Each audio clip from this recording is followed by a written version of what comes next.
asalaamaaleykum mbokk yi ñuy seetaan ci seen plateforme Akan Mentor ñëw nañ tey ci seen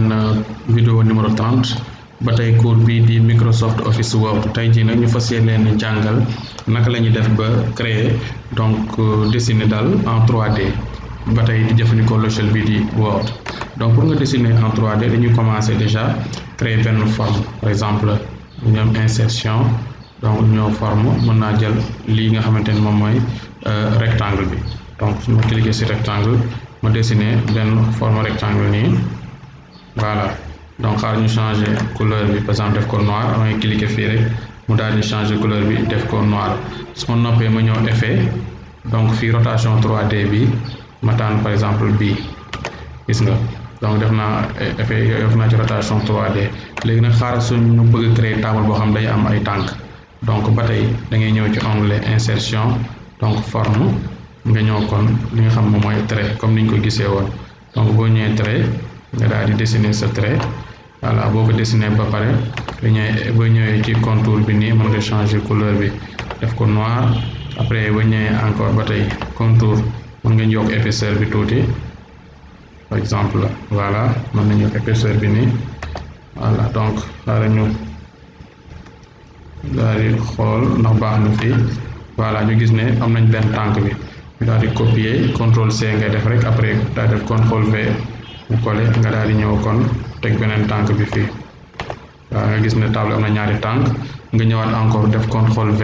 pour coller waat encore nga créer tànk troisième tànk bi voilà xaw na yéeg tuuti nga daal di kii bës sa flèche rek mu wàcc donc boo defee nii gis nga ni benn tànk bi mu des ñeenteel tànk bi nag nga daal di ñëw kon fii donc xaw gàtt sax waaye mën nañ ko xaw xëcc tuuti mu ñëw nii voilà nga gis ne am nga kon sa ñeenti tànk waaye ñu gis ne fii trait bi day mel ne luy xaw a feeñ tuuti donc pour mu kii pour mu loolu dañ da nga koy daal di kii sélectionné d'accord donc boo ko sélectionné nii ba pare nga daal di nga daal di ñëw yóbbu ko en kii yóbbu ko en arrière plan comme niñ doon def donc da ngay sélectionné moom kese donc am na format boo ñëwee onglet format nga ñëw avancé donc boo ñëwee avancé non reculer boo ñëwee reculer mettre à l'arrière plan boo defee gis ne fii kon gisatoo muy feeñ parce que boo ko deful fii bu transparent wee rek donc da ngay gis ne mën naa feeñ donc am nañ fii suñu table en 3D donc nga xool bu fekkee table bi ñëw na ba noppi nag day xaar ñu jéem a bind donc benn texte boo xam 3D aussi dañ koy teg ci kaw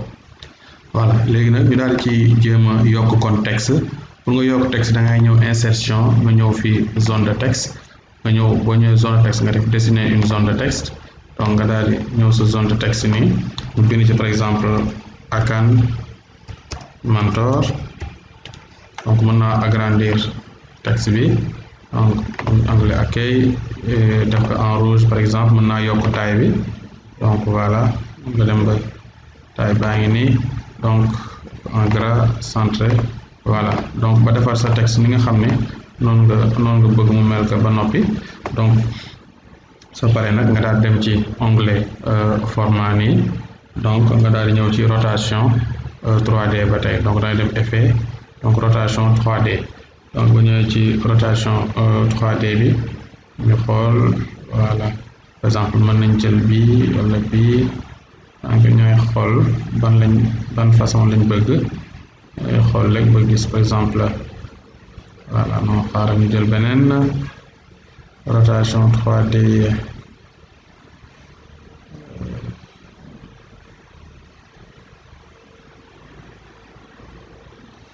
voilà rotation 3D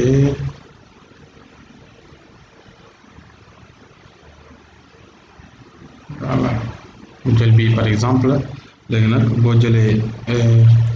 boo jëlee sa rotation 3D donc mën nañ def sans contour donc da ngay ñëw sans contour donc da ngay ñëw sans contour léegi nag soo ñëwee sans contour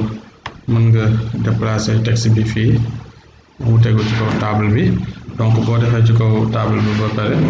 nga daal ñëw format donc boo ñëwee onglet format fi mu def remplissage boo ñëw remplacer nga def aucun. Voilà donc nga gis ne fii am nga donc sa texte 3D ci sa kaw table. kon loolu ñu indiloon tey ci seen cours 30 ci ba tey vidéo Akan Mentor yi donc ci cours bii di Microsoft Office Word ñu leen jox daje kon fan yi ci seen beneen vidéo.